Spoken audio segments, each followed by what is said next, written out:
Pada suatu hari, di mana sang mentari terang benderang.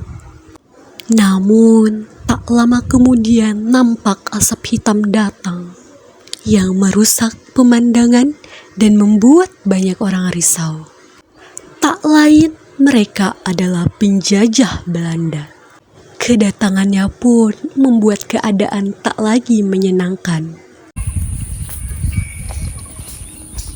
Uni Darmi, awak dengar Belanda tidak datang kemari yo? Iya bana Umi, hidup kita udah indah aman. Baa nasib kita selanjutnya. Awak pikir juga begitu?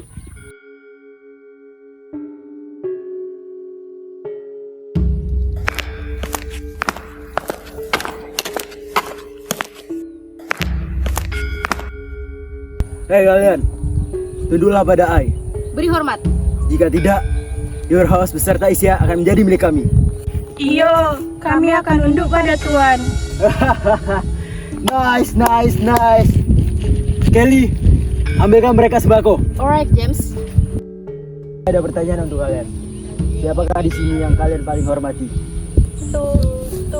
Tuanku Imam Bonjol. Hei, siapa dia? Saya harus dihormati di sini. Ini sembako untuk kalian. Kita pergi dulu Tuan. Sir, I think ada 2 golongan yang bisa dimanfaatkan di sini. Ini bagus Kelly, good job. Sekarang tugas kita adalah menghasut kedua golongan tersebut. Kita adu domba mereka. Yuk kita jalankan rencana. I cannot wait.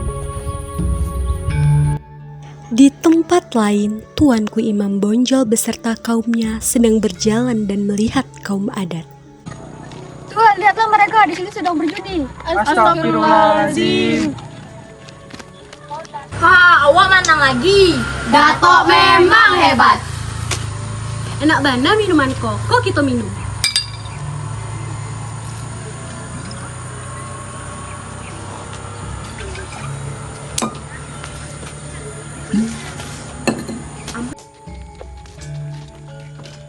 Hentikan permainan ini.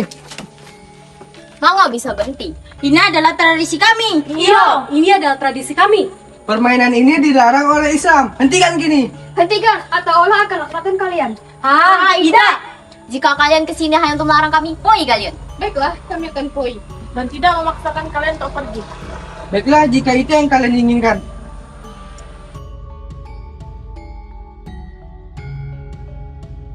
James beserta pasukannya sedang berjalan-jalan dan bertemu Sunip dan Darmi.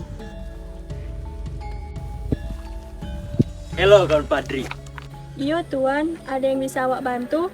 Kami singgah ke sini hanya untuk mengatakan sesuatu tentang kaum adat. Ada apa dengan kaum adat sehingga Tuan singgah kemari?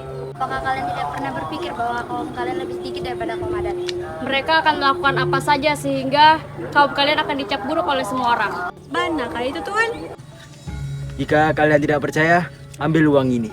Terima kasih, awak percaya pada Tuan. Ya sudah, kami pergi dulu. Good afternoon. Terima kasih Tuan. Hati-hati. Berani betul mereka mengatakan seperti itu tentang kita. Di tempat lain, Kelly sedang menghasut kaum adat. Setelah mendengar itu, kaum adat tersebut berapi-api karena perkataan dari orang-orang Belanda tersebut. Dan karena terhasut, Darmi dan Dewi bertemu saat mereka berjalan. Apa maksud kalian menghina kaum kami? Oh, bukannya kalian yang menyebarkan gosip tidak baik tentang kaum adat ke penduduk sekitar? Allah kok? Allah, kalian yang menghina kaum kami. Awak akan mengadukannya ke Tuan Awak, Tuanku Imam Bonjol, karena kalian sudah menghina kaum kami. Baiklah, jika kau ingin mengadukannya ke Tuanku Imam Bonjol, awak akan mengadukan ke pemimpin kami. Saat itulah kaum adat dan kaum Padri sudah saling membenci hingga menjadi perang karena telah terhasut oleh orang Belanda tersebut. Namun dalam peperangan ini kaum Padri mengalami kemenangan di mana-mana hanya untuk menyadarkan kaum adat bahwa yang mereka lakukan itu adalah salah. Datuk, kita tidak perlu berperang hanya untuk membuktikan siapa yang benar, siapa yang salah. Kita bisa menyelesaikannya dengan elok-elok. Allah, apakah kalian takut untuk berperang? Saya tidak takut, kita bisa menyelesaikannya dengan elok-elok. Banyak keceh kalian. Perang pun terjadi antara kaum Padri dan kaum adat.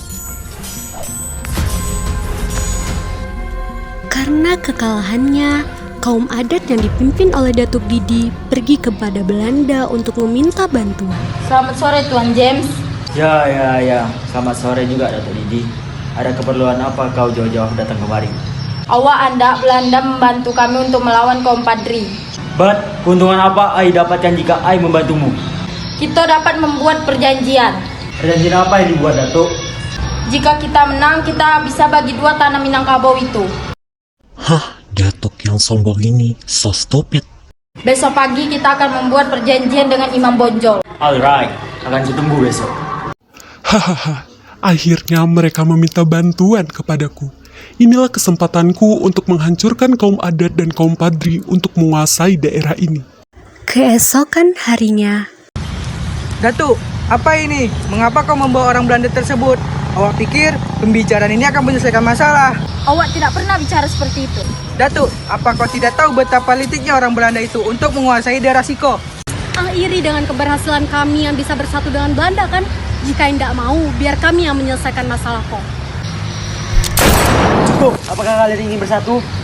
Jangan bertele-tele Mr. James. Awaknya ingin menyelesaikan perjanjian ini.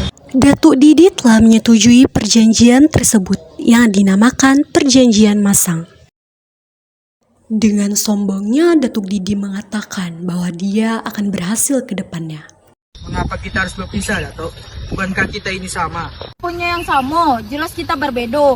Kau dengan cerita omong kosongmu, sedangkan awak ikut ajaran nenek moyang awak berikan. Tapi kita bisa bersatu dengan adanya perbedaan. Terserah kau, Imam. Yang terpenting, kami sudah menyetujui perjanjian ini dan batas kaum adat sudah ditentukan. Awak harap ini yang terbaik untuk kaum adat. Tetapi siapa menyangka Belanda mengingkari perjanjian tersebut dengan dibuatnya benteng Fort van der Kaplan di Batu Sangkar dan Fort de Kock di Bukit Tinggi untuk memperkuat kedudukannya di Sumatera Barat. Belanda juga melakukan tindakan-tindakan yang kejam kepada penduduk Minangkabau, yaitu dengan kerja paksa. Datuk Didi pergi melewati perbatasan untuk bertemu Imam Bonjol. Kami menyesal mengikuti perjanjian itu. Kini kaum awak sering mengadu karena Belanda sering menyuruh mereka bekerja keras. Sekarang kalian sudah lihat kan apa yang dilakukan Belanda pada penduduk sekitar? Sejak awal kita sudah dimanfaatkan oleh Belanda. Kalian tidak pernah menyadarinya. Sekarang Mbak, apa yang harus kita lakukan? Awak percaya ketika awak melihatnya dan maafkan awak telah percaya kepada mereka. Sekarang kita bisa mengusirnya, tapi bagaimana caranya?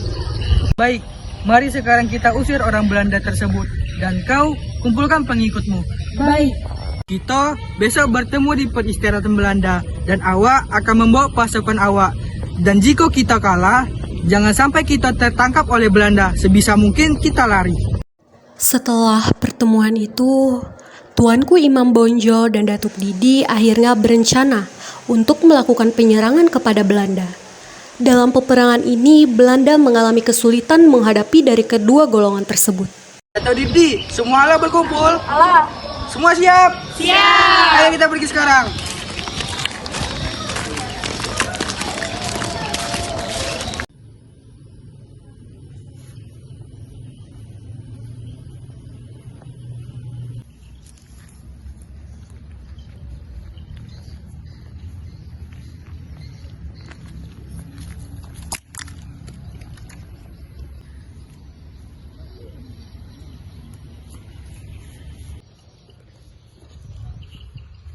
Tuan, kita diserang. Sebaiknya kita kabur sebelum mereka datang dan membunuh kita.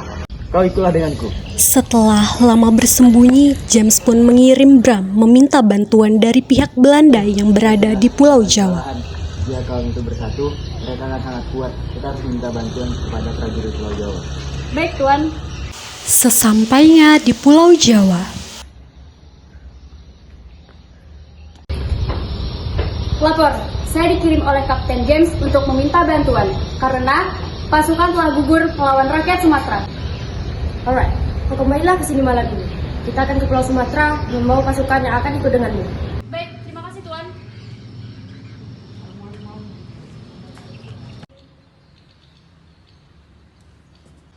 sesampainya di Pulau Sumatera Barat. Tuan, saya sudah membawa pasukan bantuan dari Pulau Jawa. Bagus, besok kita akan menyerang kedua kaum tersebut tanpa ampun. Baik, Tuan. Keesokan harinya, perang pun terjadi kembali. Setelah mendapat bantuan dari pihak Belanda dari Pulau Jawa, Belanda berhasil menguasai Pulau Sumatera Barat. Tetapi Tuanku Imam Bonjol dan pengikutnya berhasil meloloskan diri dari pihak Belanda dan melanjutkan perjuangannya. Pada bulan Oktober 1837, Tuanku Imam Bonjol diundang ke Palupu untuk berunding. Tapi pada saat itu juga Tuanku Imam Bonjol ditangkap oleh Belanda dan diasingkan ke Cianjur. Kemudian ke Ambon, lalu ke Lotak, Minahasa, dekat Manado, dan meninggal pada tanggal 6 November 1864. Dimakamkan di Minahasa dan Pulau Sumatera Barat, Minangkabau, menjadi milik Belanda.